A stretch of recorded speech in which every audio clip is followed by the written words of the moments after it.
There's a lesson on contemporary British families. We're on page 84, 85.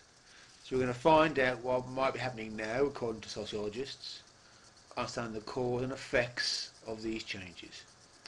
Keywords are back to domestic duties, repetitive, dull, boring work, emotional work, well-being management, child-centred. If a family is primarily bothered about children, it's called child-centred.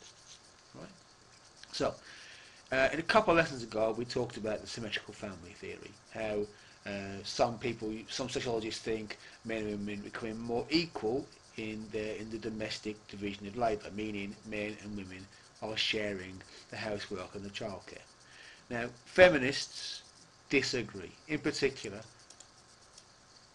this is Professor Anne Oakley, prominent British sociologist. And about 40 years ago now, her research, she came up with the idea of the dual burden. She said, no, symmetrical family theory is rubbish. What's happening is men and women are now quite likely now both have full-time jobs, but still at home the women are doing the bulk of the childcare and the bulk of the domestic duties. It's called the dual burden. Dual mean two. Women have two full-time jobs. They have a full-time paid job and they do most of the housework and the childcare, the domestic duties, and the men do nothing. It's referred to as the dual burden. Later on, she talked about it's also the triple shift. So dual is two, triple obviously three. So there's the dual burden plus all the emotional stuff, all the making sure everybody's okay in the family, who's happy, who's not, making sure everyone's supported emotionally, organising the birthday cards, buying the birthday presents, all that sort of thing.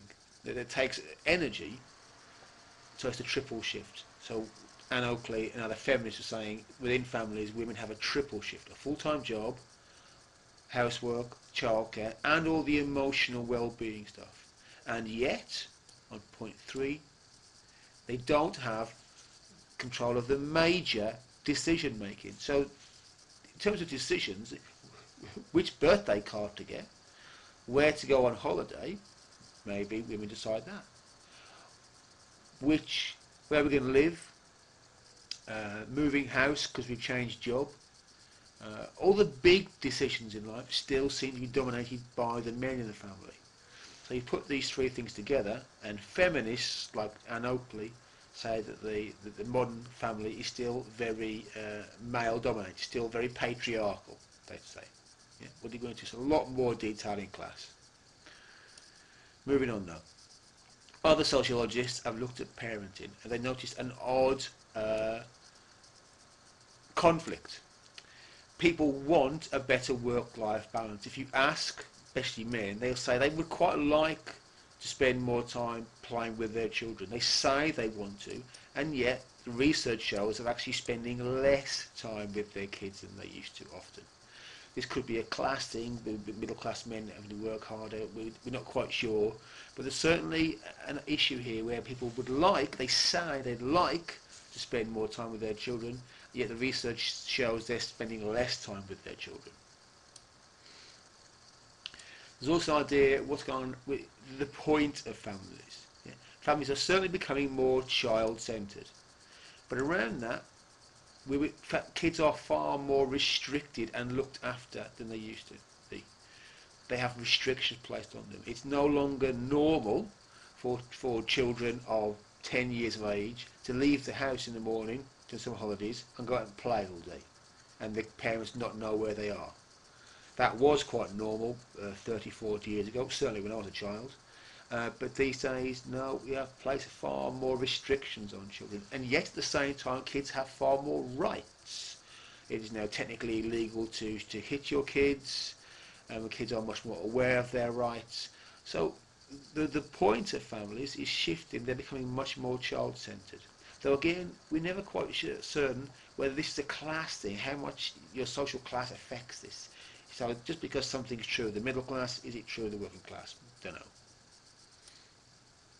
And finally on this bit, there's the third age. As people live longer, grandparents are becoming a much greater part of a family, a greater role. In particular, much more childcare.